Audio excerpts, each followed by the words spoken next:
اعوذ باللہ من الشیطان الرجیم بسم اللہ الرحمن الرحیم قال اللہ تبارک و تعالی فی القرآن المجید والفرقان الحمید الذین آتیناہم الکتاب یتلونہ حق تلاوتہ صدق اللہ العظیم وقال رسول اللہ صلی اللہ علیہ وسلم خیرکم من تعلم القرآن وعلمہ صدق رسول اللہ صلی اللہ علیہ وسلم۔ السلام علیکم ورحمۃ اللہ وبرکاتہ۔ ڈیئر ویورز، آج میں اپنے معافی ضمیر کو، اپنے اندر کی فکر کو اپنے تمام ہی سامعین کے گوش گزار کرنے جا رہا ہوں۔ ہمارے معاشرے میں بہت سی بیماریاں اور برائیاں عوام میں خاص طور پر غلط العام ہو چکی ہیں، اور اس میں قصور بعض اوقات ہمارا اپنا بھی ہوتا ہے، لیکن ہم اس چیز کو نظر انداز کر رہے ہوتے ہیں۔ ہمیں اگر گھر کا کوئی مسئلہ ہو، پریشانی ہو، کوئی چیز ہمیں خریدنی بھی ہو، تو ہم اس کی خرید و فروخت کے لیے چاہے ہمیں قرضہ لینے کی ہی کیوں نہ ضرورت پڑ جائے، ہم قرضہ لے کے بھی اس چیز کو حاصل کر لیتے ہیں۔ لیکن جب کبھی کسی دینی معاملے کا مسئلہ پیش نظر ہو تو پھر ہم وہاں پر بڑی ہی تنگ نظری، تنگ دلی اور تنگ جیبی کے ساتھ معاملے طے کر رہے ہوتے ہیں۔ اللہ جل شانہ نے قرآن میں ارشاد فرمایا کہ الذین آتیناہم الکتاب یتلونہ حق تلاوتہ، کہ ہم نے جن کو یہ کتاب یعنی قرآن مجید عطا فرمائی ہے وہ اس کی اس طرح تلاوت کرتے ہیں جو تلاوت کرنے کا حق ہے۔ اور ہمارے معاشرے میں اس حق کو کس انداز سے پورا کیا جا رہا ہے، ہر بندہ اس بات سے بخوبی واقف ہونے سے اس کے باوجود وہ بندہ انجان ہے کہ اس کو یہ پتہ نہیں ہے کہ میں اس کا حق ادا کر رہا ہوں کہ نہیں کر رہا۔ خصوصی طور پر والدین اس بات پہ توجہ دیں کہ جو اپنے بچوں کو صرف مساجد میں بھیج دیتے ہیں قرآن پڑھنے کے لیے،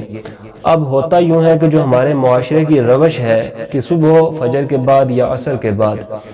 عمومی طور پہ مساجد میں تو یہی دیکھنے میں آیا ہے کہ بچوں کو بھیجا جاتا ہے۔ اب وہاں پہ ایک تعداد ہوتی ہے، بلکہ میں کہوں گا کہ جمع غفیر ہوتا ہے، پورے محلے کے بچے جو ہیں وہ مسجد میں صرف ایک استاد ان کو پڑھانے والا ہے، ایک ٹیچر ہے، ایک حافظ ہے جو ان کو قرآن کی تعلیم جو ہے وہ دے رہے ہیں، قرآن کو صرف پڑھنے کا طریقہ سکھا رہے ہیں۔ لیکن وہاں پہ 30-35 لڑکے بچے موجود ہوں، اور 30-35 کی تعداد میں جب بچیاں موجود ہوں گی تو آپ خود سوچئے کہ کس بچے کے اوپر کتنی توجہ دی جا سکتی ہے۔ جو میں نے یہ عرض کیا ہے کہ ہم اپنے خرچے جو ہوتے ہیں، اپنے جو معاملات ہوتے ہیں، اپنی خواہشات جو ہوتی ہیں، ان کو پورا کرنے کے لیے کسی حد تک بھی جا سکتے ہیں، لیکن جو مین مسئلہ قرآن سیکھنے کا ہے ہم اس سے بالکل نہ بلد اور نہ واقف ہیں۔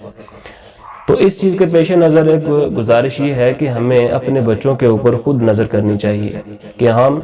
اپنے بچوں کو قرآن پڑھنے کا ٹھیک طریقہ جو ہے وہ سکھائیں، ان کے اوپر محنت کریں۔ اگر آپ کوئی ٹیچر جو آپ کو گھر میں بچے کو پڑھا سکتا ہے، یہ میرا مخلصانہ مشورہ ہے کہ آپ کسی اچھے عالم دین کو خود بھی ساتھ بیٹھے پڑھیں اور بچوں کو بھی پڑھائیں،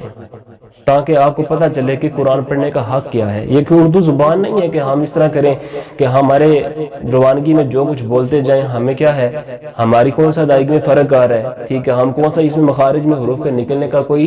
اہتمام کر رہے ہیں کہ پڑھتے جائیں گے، بولتے جائیں گے، بندے کو مفہوم جو ہے سمجھ آتا جائے گا۔ لیکن ایک بات ذہن میں رکھیے گا کہ قرآن ایک ایسی چیز ہے کہ جس کو اللہ جل شانہ نے حضور پر نور سرور کائنات صلی اللہ علیہ وسلم پر عربی زبان میں نازل کیا ہے، کسی اور زبان میں نازل نہیں فرمایا۔ اور عربی زبان کا خاصہ اس کے حروف کا یہ ہے کہ جو حرف جہاں سے نکلتا ہے اس کو وہیں سے نکالنا ہوگا، ورنہ ہوتا یوں ہے کہ اگر حرف کو حرف سے بدل دیا جائے، حرکت کو حرکت سے بدل دیا جائے، جہاں پہ چھوٹا کرنا وہاں پہ ہم اس کو لمبا کر دیں، اور جہاں پہ لمبا کرنا مقصود ہے وہاں پہ ہم چھوٹا رکھیں تو پھر اس سے معنی بدل جاتے ہیں۔ اور شرعی نقطہ نظر کے پیش نظر دیکھا جائے تو قرآن کو تجوید کے ساتھ پڑھنا، یہ تجوید ایک اسپیسیفک ورڈ ہے قرآن کے پڑھنے کے اعتبار سے۔ تجوید کا مطلب ہوتا ہے آپ کا حروف کو جہاں سے وہ نکلتے ہیں، عربی زبان میں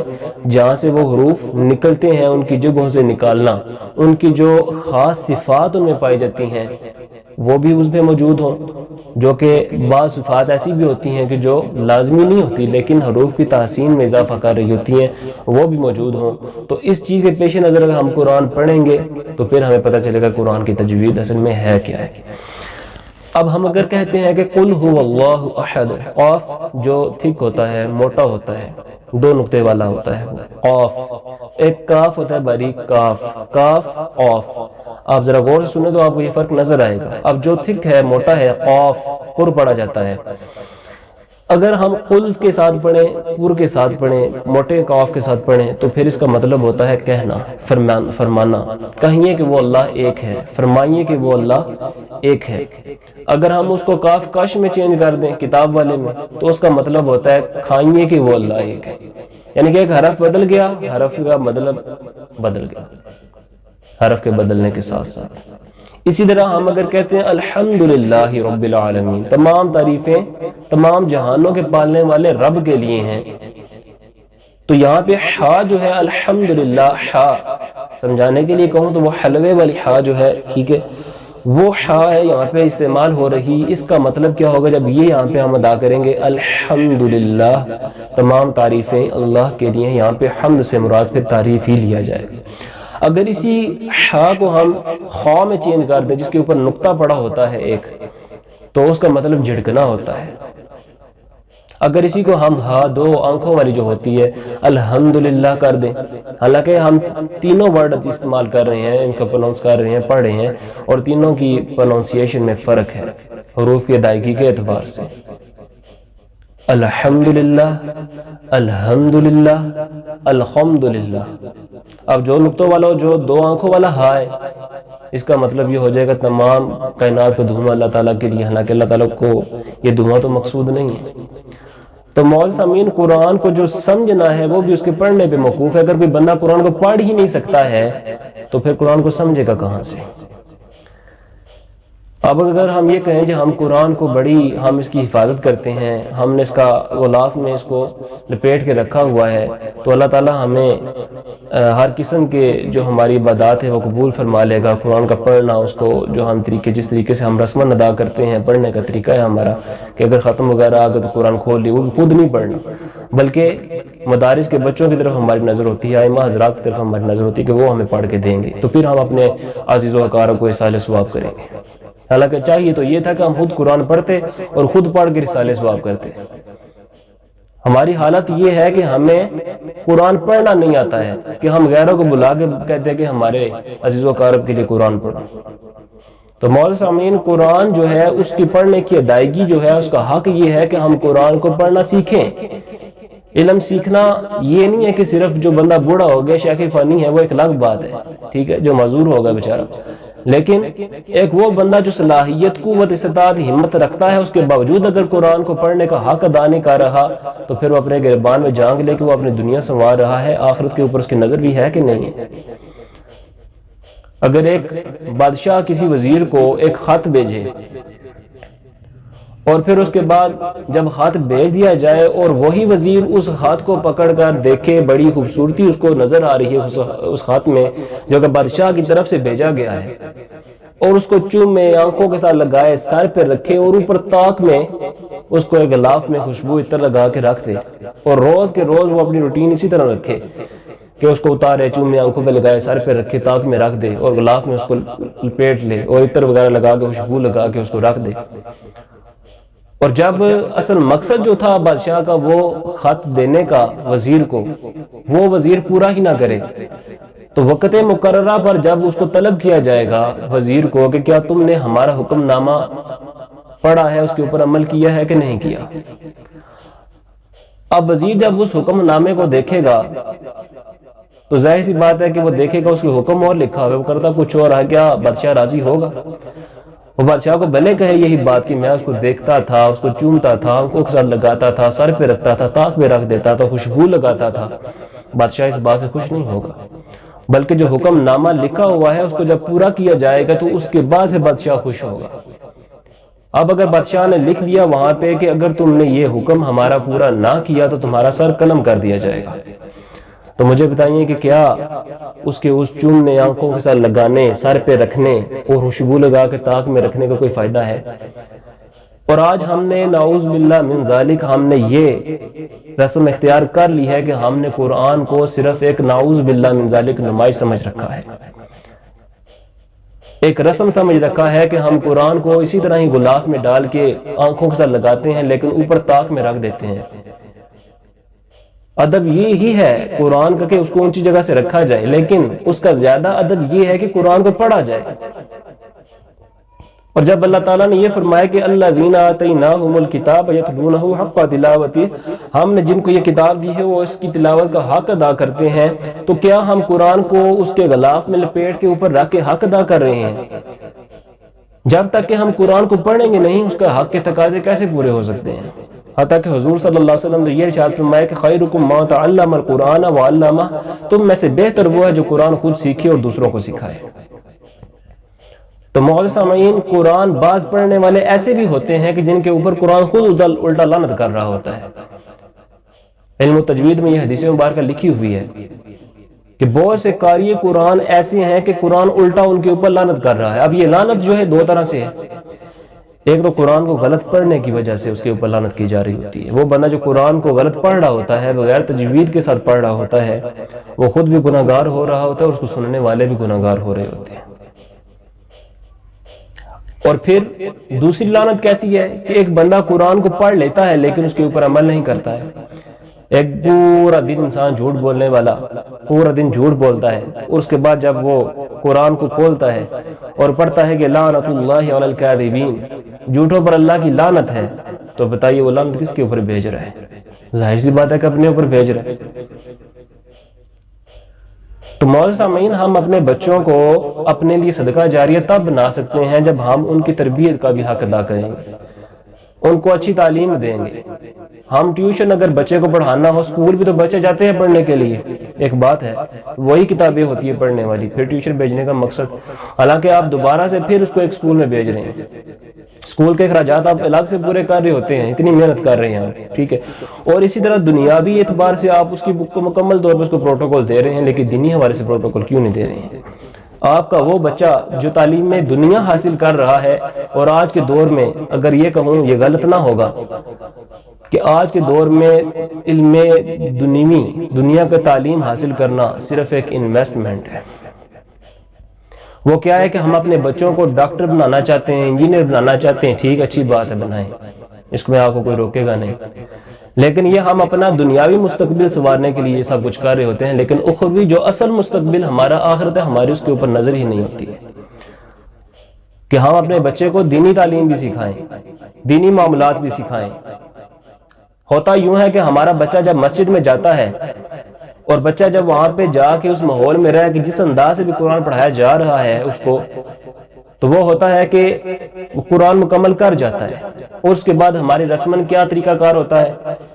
کہ بچے کو بھی ہار وغیرہ پہنایا، حافظ صاحب کو ہار وغیرہ پہنایا، ایک سوٹ کا جوڑا دے دیا، کچھ پیسے دے دیے، مٹھائی کا ڈبہ دے دیا، اور اس کے بعد پھر خیر آباد کہہ دیا۔ پھر بچہ بھی وہ ہوتا ہے کہ صرف اس وقت تک باؤنڈ رہتا ہے جب تک وہاں پہ پڑھ رہا ہوتا ہے، جب پڑھ کے وہاں سے فارغ ہو جاتا ہے ایک رسمی انداز سے، تو اس کے بعد وہ مسجد کا منہ بھی نہیں دیکھتا ہے۔ اس کی وجہ کیا ہے کہ بچے کی تربیت بھی نہیں ہے کہ وہ بچہ نماز پڑھنے جائے اس کے بعد،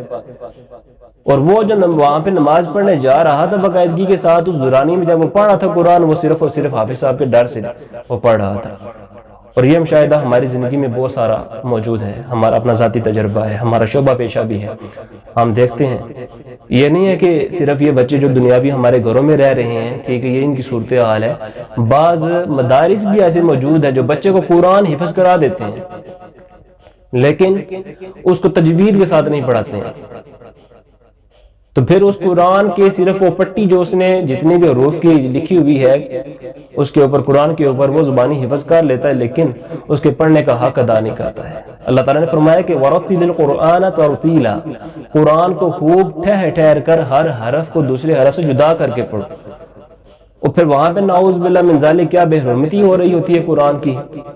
الامان والحفیظ۔ تو کہنے کا مقصد یہ ہے کہ اللہ جل شانہ نے ہمیں اس دنیا میں جو بھیجا ہے، ہمیں اللہ تعالیٰ نے اپنی کچھ نشانیاں دی ہیں، ہم قرآن کو قرآن سمجھیں کہ اللہ تعالیٰ نے اس میں ہمارے لیے حکم پیدا کیے ہیں، حکم جاری فرمائے ہیں۔ تو حکم جو بھیجے ہیں ان میں سے حکم یہ بھی ہے کہ الذین آتیناہم الکتاب یتلونہ حق تلاوتہ، جن کو ہم نے یہ کتاب دی ہے وہ اس کی اس طرح تلاوت کرتے ہیں، تلاوت کرنے کا حق ہے، اور حق اس طرح ادا نہیں کیا جاتا۔ اب ایک حدیث مبارکہ یہ بھی علم تجوید میں لکھی ہوئی ہے کہ اگر کسی بندے نے قرآن کا صرف ایک حرف پڑھا تو اس بندے نے 10 نیکیاں حاصل کی۔ اب وہی بندہ جب قرآن کو غلط پڑھ رہا ہوگا اس کو 10 نیکیاں ملیں گی یا گناہ ملیں گے؟ ہمارے عمل میں جتنا اضافہ ہوگا، ہم جتنا ہی محبت اور خلوص لوگ اور شوق کے ساتھ کام کریں گے، اتنا ہی ہمیں فائدہ ہوگا، اتنا زیادہ ہمیں ثواب ملے گا۔ حدیث مبارکہ ہے، بخاری شریف میں موجود ہے، مسلم شریف میں موجود ہے، متفق علیہ حدیث مبارکہ ہے۔ حضرت عمر بن خطاب رضی اللہ تعالیٰ عنہ ممبر رسول پر تشریف فرما ہے، بیان فرما رہے ہیں کہ انما الاعمال بالنیات، کے اعمال کا دار و مدار نیتوں پر ہے۔ اور اسی حدیث مبارکہ کی جو تعویل احادیث کے شارحین میں شرح میں کرتے ہیں، اس کی شرح کرتے ہیں، وہ یہ ہے کہ انما ثواب الاعمال بالنیات، کہ اعمال کے ثواب کا دار و مدار نیتوں پر ہے۔ اگر کوئی بندہ صرف محض ایک نیکی کی نیت کر لیتا ہے تو مسلم شریف کے حدیث مبارکہ اس بندے کو ایک نیکی دے دی جاتی ہے، اور اگر وہ نیکی کر لیتا ہے تو اس بندے کو 10 نیکیاں، اور ایک روایت کے مطابق مسلم کے حدیث مبارکہ ہے کہ اس کو 700 نیکیوں تک ثواب بڑھا کے دے دیا جاتا ہے۔ اور اللہ جل شانہ اپنے بندے کی ذرہ ذرہ چیز کو کل قیامت والے دن اس کا حساب دے گا، کہ اگر کوئی بندہ ذرہ برابر نیکی کرتا ہے تو اس کو اس کی جزا دی جائے گی، اللہ نے قرآن فرمایا، اگر ذرہ برابر برائی کرتا ہے اس کو اس کا بدلہ دیا جائے گا۔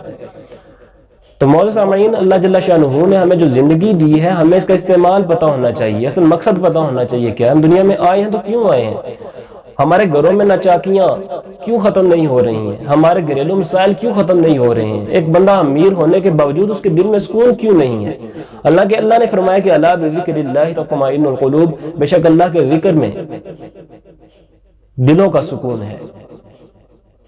تو اللہ کا ذکر صرف یہ نہیں کہ ہم سبحان اللہ الحمدللہ اللہ اکبر لا الہ الا اللہ کہہ دیں، قرآن پڑھنا بھی اللہ ہی کا ذکر ہے، نماز پڑھنا بھی اللہ ہی کا ذکر ہے۔ اب ہم نے جو حروف کی ادائیگی ہے وہ صرف قرآن میں تو نہیں کرنی ہے، جو بندہ 5 وقت کی نماز پڑھ جائے اسی بات ہے کہ اس میں بھی قرآن ہی استعمال کر رہا ہے نا۔ الحمد شریف کیا قرآن کی صورت ہے کہ نہیں ہے؟ اور اس کے بعد ساتھ اس نے متصلاً ایک اور سورہ ملانی ہے تو وہ بھی قرآن سے ہی پڑھنی ہے، کوئی بائبل یا تورات سے تو نہیں پڑھنی ہے۔ تو ہر بندہ اپنے بارے میں غور و فکر کرے کہ اپنے لیے آخرت کے لیے کیا جمع کر رہا ہے۔ خدا را اپنے اور اپنے بچوں کا مستقبل جو اصل آخرت ہے اس کے اوپر نظر رکھیں، تاکہ ہمیں پتہ چلے کہ ہم دنیا میں آئے کیوں ہیں۔ وَمَا خَلَقْتُ الْجِنَّ وَالْإِنسَ إِلَّا لِيَعْبُدُونِ، نہیں پیدا کیا ہم نے جنوں اور انسانوں کو مگر اپنی عبادت کے لیے۔ اور اللہ تعالیٰ نے قرآن فرمایا کہ اِنَّا أَنزَلْنَا إِلَيْكَ الْكِتَابَ بِالْحَقِّ فَاعْبُدِ اللَّهَ مُخْلِصًا لَهُ الدِّينَ، بے شک ہم نے آپ کی طرف کتاب نازل کی ہے حق کے ساتھ۔ تو معزز سامعین، حق ہوتی ہی وہ چیز ہے جس کے بارے میں ہمیں شک نہ ہو، ذرا برابر شک نہ ہو، اور شک والی چیز وہ ہوتی ہے جس کے بارے میں نہ پکا یقین یہ حاصل ہو کہ وہ حق ہے، سچ ہے، اور نہ ہی یہ یقین حاصل ہو کہ وہ چیز جھوٹ ہے، یہ شک والی ہوتی ہے۔ تو قرآن جو ہے وہ ایسے شکوک اور اس طرح کے شبہات سے بالکل مبرا اور پاک ہے، اللہ جل شانہ کی کتاب ہے جو حضور پرنور سرور کائنات صلی اللہ علیہ وسلم پر نازل کی گئی ہے۔ تو جس طرح اللہ جل شانہ نے اس قرآن کو حق نازل فرمایا ہے، سچ نازل فرمایا ہے، اسی طرح اللہ تعالیٰ فرماتا ہے کہ فَاعْبُدِ اللَّهَ مُخْلِصًا لَهُ الدِّينَ، پس آپ اللہ کی عبادت کیجئے، عبادت کو خالص کرتے ہوئے۔ اب خالص عبادت کیسے ہو سکتی ہے؟ پہلے اس کا علم حاصل کیا جائے۔ جب علم حاصل کیا جائے گا، ایک چیز کا کامل علم ہوگا، نیم حکیم خطرہ جان جیسے ہوتا ہے نا، ایسے نیم دین خطرہ ایمان بھی ہوتا ہے۔ ہم اپنے آپ کو، اپنے جتنا بھی ہمارا مال، مثال کے طور پہ اگر ہم نے اپنی بیٹی بہن کا کس کی گھر میں رشتہ دینا ہے، ہر بندہ اپنے بارے میں سوچے تو ہم کتنی غور و فکر کرتے ہیں، کیوں کہ ہماری بہن بیٹی نے وہاں پہ زندگی گزارنی ہے۔ ہم کسی ایرے گہرے نتھو خیرے کے حوالے تو اپنی عزت تو نہیں کر رہے ہیں، ہمیں اتنا خیال ہوتا ہے اپنی عزت کا۔ اگر ہمیں انویسٹمنٹ کرنی ہے، پیسے جمع کرنے ہیں، اکٹھے کرنے ہیں، کسی کے پاس رکھوانے ہیں اپنے پیسے، کسی نے اپنا سونا اتنا جمع کیا ہوا ہے کہ وہ کسی کے پاس رکھوانا چاہتا ہے تو ہم اس کے اندر بھی بڑی ہم دیکھتے ہیں کہ خریدتے ہیں اس چیز کو کہ ہم کسی ایسے بندے کے ہاتھ میں نہیں پیسے دے رہے جو ہمیں دھوکہ دے گا۔ اگر ایسا بندہ ہو جو کہ نمازی ہو، پرہیزگاری ہو، جس سے بظاہر کوئی کبیرہ گناہ بھی آپ نے نہ دیکھا ہو، وہ معاشرے کا عادل شخص ہو، اور اس کے بارے میں اگر کوئی ایسا بندہ جو کہ شرابی ہو، زانی ہو، موالی ہو، ہر طرح کا عیب اور نقص اس میں پایا جائے، وہ آ کے اگر آپ کو کہے کہ یہ فلاں بندہ بڑا نمازی بنا ہوا ہے، اس نے مجھے بھی ایک دفعہ دھوکہ دیا تھا، آپ اس عادل شخص، نمازی پرہیزگاری شخص، باشرہ شخص، جس سے بظاہر کوئی کبیرہ گناہ صادر آپ نے دیکھا بھی نہیں ہے کہ وہ کیا ہو اس نے، آپ اس کو چھوڑ دیں گے، اس کو جھٹلا دیں گے، لیکن اس شرابی، کبابی اور موالی شخص جو کہ زانی ہے اس کے اوپر یقین کر جائیں گے۔ اور دین اتنا معصوم اور مظلوم نہیں ہے کہ آپ ہر ایک کے حوالے کر دیں۔ تو اس کی بھی کل قیامت والے دن ہم سے پوچھ ہونی ہے۔ اور ہمارے ماتحت جتنے بھی حضرات آ رہے ہیں، جس کے بھی ماتحت آ رہے ہیں، بخاری شریف کا خلاصہ ان کے اوپر فٹ ہوتا ہے کہ ہر ماتحت کے بارے میں ہر ایک سرپرست کے بارے میں، اس کے ماتحت کے بارے میں پوچھو کل قیامت والے دن۔ تو جن کے بچے ان کے ماتحت ہیں، جن کو وہ قرآن سکھا رہے ہیں، وہ خود اپنی آخرت دیکھ لیں کہ کس طرح بنا رہے ہیں۔ اپنے بچوں کو ان کے اوپر تھوڑا سا پیسہ خرچ کر لیں۔ ہم دنیاوی خواہشات پورے کرنے کے لیے، میں نے پہلے عرض کیا کہ قرضے اٹھا لیتے ہیں، لیکن دین کے معاملے میں ہم شیخی مار جاتے ہیں، ہمارے اندر کنجوسیاں پیدا ہونا شروع ہو جاتی ہیں، اور ہم شیطان کے وسوسے میں آ کے دین سے دور ہونا شروع ہو جاتے ہیں۔ آج ہم دیکھتے ہیں اپنے ہی معاشرے کے اندر کہیں پہ گیمیں کھلی ہوئی ہیں، اور وہاں پہ بچہ بڑے شوق سے جا رہا ہے اور وہاں پہ اپنا مستقبل خراب کر رہا ہے۔ اب وہ جو باموں والی گیم، ہاتھ والی گیم، جو نئی فٹ بال والی گیم ہے، وہ کھلی ہوئی ہے، کہیں پہ سنوکر کلب کھلے ہوئے ہیں، وہاں پہ ہم اپنے چھوٹے اسکول میں بچے جو پڑھ رہے ہیں وہاں پہ ان کو چھوڑا ہوا ہے، وہاں پہ جا رہے ہیں، حالانکہ یہ وہ جگہ ہیں خدا کی قسم جہاں پر کوئی معتبر بندہ، قابل عزت بندہ نہ خود جا سکتا ہے، نہ جائے گا، اور نہ ہی اپنے بچوں کو بھیجنے کا وہاں پہ روادار ہے۔ اور وہاں پہ ہوتا کیا ہے کہ ہر قسم کا جو لوفر قسم کا لڑکا ہوتا ہے، بچہ ہوتا ہے، جس کے گھر میں کوئی پوچھ ہوتی ہی نہیں ہے جس کو، وہ وہاں پہ موجود ہوتا ہے، وہ خود خراب ہوتا ہے اور آپ کے بچے کو بھی خراب کر رہا ہوتا ہے۔ یہ معاشرتی بیماری آپ کو بتا رہا ہوں، اور ہمارے معاشرے میں میں نے خود اپنے ذاتی طور پہ آپ کو بتا رہا ہوں کہ ایسے اڈے جو برائی کے ہیں موجود ہیں، جہاں پہ زناکاریاں بھی ہو رہی ہیں اور زنا کی ترغیب بھی دی جا رہی ہے، پیسے کا ضیاع بھی ہو رہا ہے، شریعت کی خلاف ورزی بھی ہو رہی ہے، وہاں پہ نمازیں بھی نہیں پڑھی جا رہی ہیں، جوا کھیلا جا رہا ہے، اور ہم اپنے مستقبل روشن پاکستان کو اس انداز سے پیش کر رہے ہیں۔ تو معزز سامعین، یہ قرآن ہی ایسی کتاب ہے جس کی وجہ سے بہت ساری قوموں کو اللہ جل شانہ نے عروج عطا فرمایا ہے، اور یہ قرآن ہی ایک ایسی کتاب ہے جس کی وجہ سے اللہ تعالیٰ نے بہت سی قوموں کو زوال عطا فرمایا ہے۔ کل قیامت والے دن یہ کتاب، یہ قرآن جو ہے بڑا جگڑالو ہے، حدیث مبارکہ کا مفہوم آپ کے گوش گزار کر رہا ہوں کہ قرآن جو ہے بڑا جگڑالو ہے۔ کل قیامت والے دن جس نے اس کو پڑھنے کا حق نہیں ادا کیا ہوگا، جس نے اسے بے رغبتی اختیار کی ہوگی، کل قیامت والے دن یہ اللہ تعالیٰ کے سامنے جھگڑے گا، کہے گا یا اللہ اس نے مجھ سے بے رغبتی اختیار کی تھی، اس کو تو جہنم میں ڈال۔ اور جو شخص اس کی طرف رغبت رکھتا ہے، قرآن کو اس کے پڑھنے کا حق ادا کرتا ہے، اس کے عمل کرنے کے اعتبار سے بھی اور پڑھنے کے اعتبار سے بھی، تو پھر کل قیامت والے دن یہی قرآن ہمارے لیے جھگڑ رہا ہوگا اللہ جل شانہ کی بارگاہ میں کہ یا اللہ اس نے میری طرف رغبت حاصل کی، اس نے مجھے پڑھا، مجھ پر عمل کیا، تیرے حکمات پر عمل کیا، اور لوگوں کو اس کی ترغیب دی، یا اللہ تو اس کو بخش دے۔ اور یہی قرآن ہماری بخشش کا ذریعہ بھی بن جاتا ہے۔ تو معزز سامعین، میری ایک درخواست نہایت ہی مخلصانہ طور پہ قبول کیجئے کہ اپنے بچوں کو قرآن پڑھنے کا جو اصل حق ہے وہ حق ادا خود بھی کیجئے اور بچوں کو اس کی ترغیب دیجئے۔ ذاتی طور پہ میں بھی انشاءاللہ کوشش کر رہا ہوں کہ اسی طرح ویڈیو بنا کر قرآن، جو کہ بنیادی قاعدے کچھ ہوتے ہیں جو کہ آپ کے سامنے پیش کرنے ہیں، وہ قاعدے صرف آپ کا بچہ سیکھ جائے، صرف 1-2 ماہ کی بات ہے، ہاتھ 3 ماہ لگ جاتے ہیں، ٹھیک ہے۔ تو میں اور پڑھنے والا بچہ وہ شرط یہ ہے، اس چیز کی گارنٹی دیتا ہوں کہ وہ بچہ آپ کا 6 مہینے کے اندر اندر قرآن خود پڑھ سکتا ہے۔ اور میں انشاءاللہ کوشش کروں گا کہ ایسے قواعد جو ہیں جو کہ بنیادی ہیں عوامی سطح پر آ کر ان کو سمجھاؤں گا، اور وہ اگر آپ عمل کریں اس کے اوپر، اور عمل کرنے کے بعد اس کو پریکٹیکلی قرآن میں لے کے آئیں، یا پھر جو نماز آپ پڑھتے ہیں جو بھی قاعدہ بتاؤں، اصول بتاؤں، اس کو آپ اپلائی کریں اس کے اوپر، ٹھیک ہے، اس حد تک کی صرف کر لیں بے شک، تو دیکھیے گا انشاءاللہ آپ کو قرآن پڑھنا آ جائے گا۔ اور اس سے بھی زیادہ بہتر یہ ہے کہ یہ ضرور سنیے گا، کوئی بھی قاعدہ کوئی بھی لیسن جو ہے اس کا مس نہ کیجیے گا۔